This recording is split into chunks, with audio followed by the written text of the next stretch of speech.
that this is going to be a quick and easy war. They were going to fight back. They were going to strike back rather than... Well, what you have here is clearly an illegal war of aggression conducted and initiated by the United States and Israel.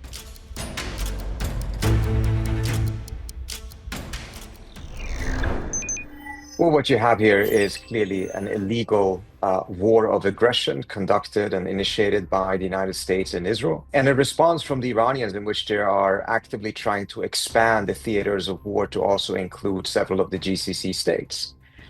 This was entirely avoidable, as the Omani foreign minister made clear yesterday in an interview with CBS News. Significant progress had been made in the negotiations, and the Iranians had put forward compromises that show that they were willing to go much, much further in terms of giving up key elements of their nuclear program compared to the deal that the United States struck under Obama.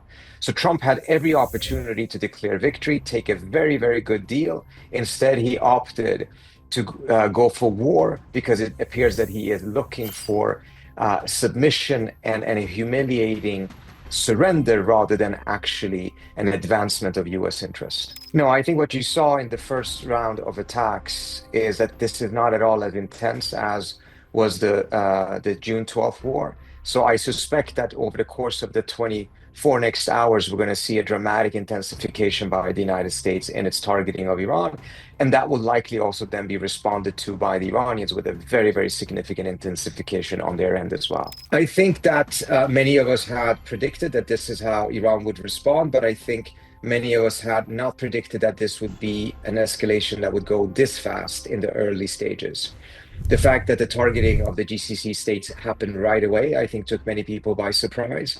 But no one should have been surprised that the Iranians this time around were going to fight back. They were going to strike back rather than what we've seen in the past, which is that they showed much more restraint and they wanted to de-escalate.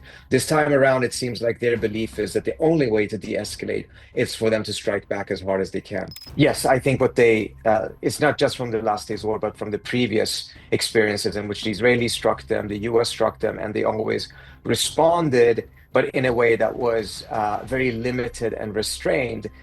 They have now concluded that that only led to the United States and Israel becoming more aggressive and being more inclined to target Iran. So this time around, they're striking back fast, hard, and in a wide range of theaters in order to completely dispel the United States that this is going to be a quick and easy war. Well, it all depends on what happens in the next 48 or so hours. From the US side, they're probably going to try to see if they can get the regime to implode by targeting as many key individuals at the top as possible.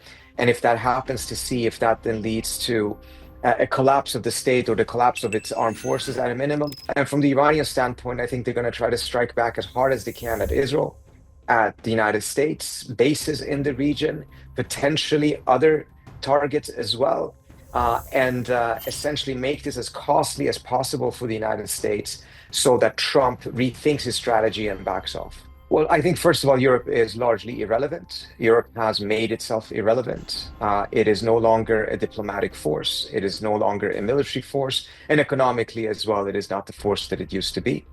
I don't know if they were actively supporting it beforehand, but their statements from most European leaders, with the exception of Spain, Ireland, Norway, Switzerland, have all been statements that are essentially coming out in support of what the United States is doing. And that shows you how far Europe has become weakened and how much of its credibility and integrity has been lost. Compare what Europe did in 2003 when the United States launched an illegal invasion of Iraq and what it is doing now in their response to another illegal attack by the United States. We see the complete implosion of European relevance and credibility.